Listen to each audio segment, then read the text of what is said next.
नमस्ते।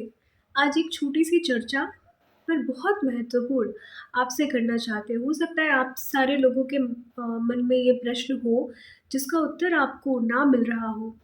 तो आज आपसे ये शेयर करना चाहते हैं। बहुत सारे लोग ऐसा पूछते हैं कि विषय भोगों में या संसार के जो सुख है, वो हमें तुरंत प्राप्त हो जाते हैं। जैसे हमने कोई स्वादिष्ट चीज़ चखी, तो उसका आनंद हमें तुरंत आ जाता है।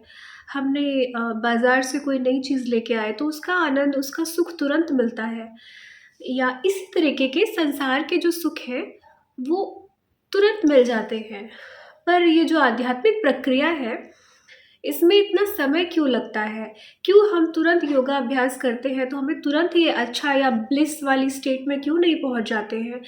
क्यों हम जाप करते हैं तो हमें तुरंत ही नहीं उसका फल मिल जाता है?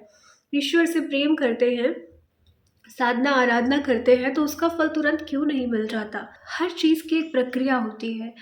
छोटे कार्य जो होते हैं, छोटे सुख होते हैं, छोटे आनंद होते हैं, वो हमें आसानी से प्राप्त हो जाते हैं। जैसे आपको कोई महँगी कार खरीदनी है, जो जिसकी कीमत करोड़ों में है। आपको समय लगेगा, आपको बहुत सारा धन एकत्रित करना पड़ेगा, उसके बाद आप वो महँगी कार खरीद सकते हैं और उसका आनंद ले सकते हैं, उसका सुख ले सकते हैं। पर अगर वहीं आपको कोई सस्ती कार खरीदनी है जो कि 10 लाख के आस-पास आती है, तो वो आप कम समय में वो धन एकत्रित करके उस कार को खरीद सकते हैं और उसका आनंद प्राप्त कर सकते हैं। दोनों के ही सुख में, दोनों की ही खुशी में मैं यहाँ पे भौतिक चीज़ों को आपके सामने प्रमोट नहीं कर रही हूँ, पर एक छोटा-सा एग्ज़ाम्पल रख रही हूँ जिससे कि आप समझ सकें कि इन दोनों को अगर आप कंपेयर करें, तो यहाँ पे भौतिक सुख में जो चीज़ें ऊपर स्तर में रखी गई हैं, उनको प्राप्त करने में यदि आपको थोड़ा समय अधिक लगता है, तो आध्यात्मिक सुख तो बहुत बड़े स्तर की चीज़ है। अगर वो सुख आपको प्राप्त करना है, तो फिर तो आपको कड़ी मेहनत की भी थोड़ी आवश्यकता पड़ेगी और धैर्य की भी पड़ेगी और ईश्वर आपकी परीक्षाएँ भी लेंगे, आपकी योग्यता जाँचेंगे, उसके बाद वो सुख आप अनुभव कर सकते हैं। जैसे कि दूध होता है, दूध में मक्खन होता है, लेकिन क्या आप दूध में हाथ डाल के मक्खन निकाल सकते हैं? नहीं निकाल सकते। उसकी पूरी प्रक्रिया है, उस प्रक्रिया को आपको पूरा करना पड़ेगा, उसके बाद ही आप उसमें से मक्खन निकाल सकते हैं। उसी तरीके से जैसे हाथ में लगाने वाली मेहंदी है, उसका रंग आप उसके पत्तों से नहीं निचोड़ सकते तुरंत। आप उसके पत्तों को हाथ में रगड़ेंगे तो ऐसा नहीं है कि आपके हाथ में वैसी मेहंदी लग जाएगी जैसी डिज़ाइन आप बनाना चाहते हैं। आपको बाकायदा उसको जिस जिस प्रोसेस से वो बनती है वो बनाना पड़ेगा, उसको कोन में रखना पड़ेगा, उसके बाद वो डिज़ाइन, वो मनचाहा रंग जो आप अपने हाथों में बनाना चाहते हैं, वो बन पाएगा। ठीक उसी तरीके से सुख, आनंद हर जगह उपलब्ध है। जैसे कहते हैं ना, हमारे अंदर भी सुख है, आनंद है, लेकिन उसे पाने की एक प्रक्रिया है। जो योग्य व्यक्ति उस प्रक्रिया का आदर करते हैं, धैर्यपूर्वक उसका पालन करते हैं, वही उस सुख को प्राप्त कर सकते हैं। और दूसरी बात ये भी आप समझें, मैं थोड़े छोटे-छोटे उदाहरणों से आपको समझाने का प्रयास कर रही हूँ। जैसे आपने दाल-चावल खाया, आपने कभी आपकी जो भी फ़ेवरेट चीज़ है, मान लीजिए कि आपकी फ़ेवरेट चीज़ पिज़्ज़ा है, पर आपने ज़िंदगी भर दाल-चावल खाया है और आपने कभी पिज़्ज़ा नहीं खाया और मैं आपसे कहूँ पिज़्ज़ा तो टेस्टी होता है। ऐसा मुझे पसंद नहीं है, मैं एक एग्ज़ाम्पल दे रही हूँ। तो अगर मैं आपसे कहूँ कि पिज़्ज़ा तो बहुत टेस्टी होता है, तो आपको क्या पता कि पिज़्ज़ा क्या होता है? अगर आपने कभी खाया नहीं, तो आप तो दाल-चावल का आनंद नहीं जानते, आप वहीं तक पहुँच सोच रखते हैं, आप उसी की माँग करेंगे, आप उसी की तारीफ़ करेंगे। ठीक उसी तरीके से जीवन में भी ऐसा ही होता है। अध्यात्म का सुख एक बार आपको मिल गया, एक बार आपने अनुभव कर लिया, तो आप उसे अपने जीवन से कभी जाने नहीं देंगे और जब तक आपने अनुभव नहीं किया उसको, क्षण भर के लिए भी अगर आपने कर लिया, तो आपको पता चल जाएगा कि इस सुख में और इस सुख में कितना अंतर है। और यदि नहीं किया, तो आप संशय में रहेंगे और भागने की कोशिश करेंगे। अध्यात्म प्रक्रिया या सुख जो है, वो कुछ पाने का नाम नहीं है कि मेरी इच्छाएँ पूरी हो जाएँ, मुझे ये मिल जाए, मुझे वो मिल जाए। वो तो इससे मुक्त होने का नाम है कि आप उन सभी इच्छाओं से मुक्त होना चाहते हैं जो आपको बाँधती हैं, जो आपको इस संसार में रोक के रखती हैं, जो आपको खुश होने से रोकती हैं। हमारी खुशी में बाधा क्या है? हम कुछ ना कुछ चाहते हैं जो पूरा नहीं हो पाता, इसलिए हम दुखी हैं। कोई व्यक्ति कुछ चाहता है, कोई व्यक्ति कुछ चाहता है। तो इस भाग-दौड़ में हम उन सुखों में इतना ज़्यादा खो चुके हैं कि हम ये भूल चुके हैं कि आनंद तो सहज है, उसे खोजने की ज़रूरत नहीं, उसे बस महसूस करने की ज़रूरत है। उसे महसूस करने के लिए उसके ऊपर जो आवरण है, कैसा आवरण? हमारे मन में जो मलिनता का आवरण है, जो विकारों का आवरण है, उसको हटाने की आवश्यकता है। वो विकार कैसे हटते हैं? वो मलिन आवरण कैसे हटते हैं?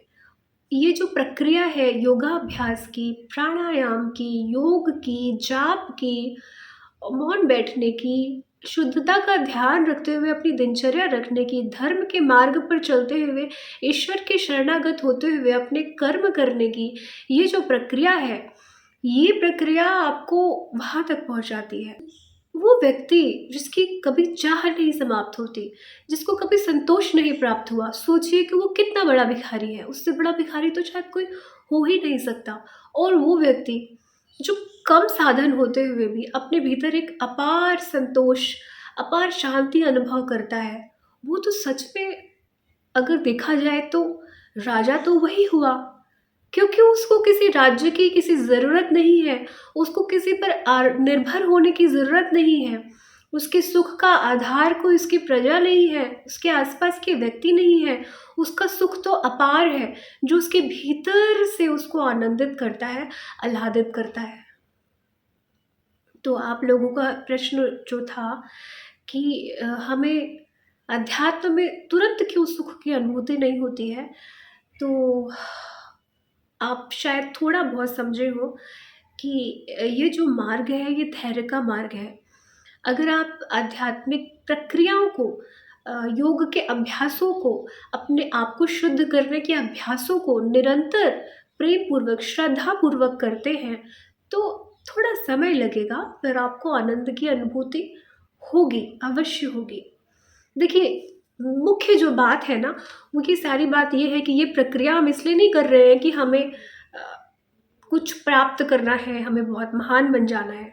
मुख्य तो हमारा उद्देश्य यही है ना कि हम ईश्वर के बच्चे हैं, उन्होंने हमें स्वयं की प्राप्ति के लिए अपने आप को अनुभव कराने के लिए, अपने आप को शुद्ध करके उनके चरणों में सदा-सदा के लिए पहुँच जाने के लिए यहाँ धरती पे भेजा है ना। तो वो मुख्य उद्देश्य पूरा होना चाहिए, ये हमारे मन में होना चाहिए कि मुख्य हमारा उद्देश्य भगवत प्राप्ति है, ईश्वर को जानना, उनको पाना है। जिस तरीके से आप अपने आस-पास के व्यक्तियों से प्रेम करते हैं, उनको आस-पास महसूस करते हैं, याद करते हैं और ये सोचते हैं कि अगर मैंने ऐसा किया तो उन्हें अच्छा लगेगा कि नहीं? अगर मैंने ऐसा किया तो उन्हें बुरा तो नहीं लग जाएगा? वो हमसे रुष्ट तो नहीं हो जाएँगे? ऐसा तो आपको उनके विषय में भी, ईश्वर के विषय में भी सोचना पड़ेगा। वो हमसे बहुत प्रेम करते हैं। आप प्रयास करेंगे तो क्यों नहीं महसूस कर पाएँगे उस प्रेम को, जो बहुत समय से पुराने ऋषि, मुनि, ज्ञानी जन अनुभव करते आए हैं। आप उस प्रेम को अनुभव करेंगे तो आपको किसी और अनुभव की आवश्यकता ही नहीं हो रह जाएगी। इस चीज़ को समझें। मूकं करोति वाचालं पंगुं लंघयते गिरिं यत्कृपातमहं वन्दे परमानंदं माधवम्।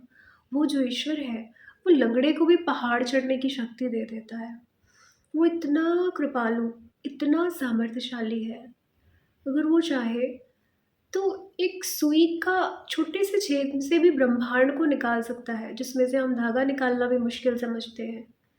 वो तो सर्वसमर्थ है।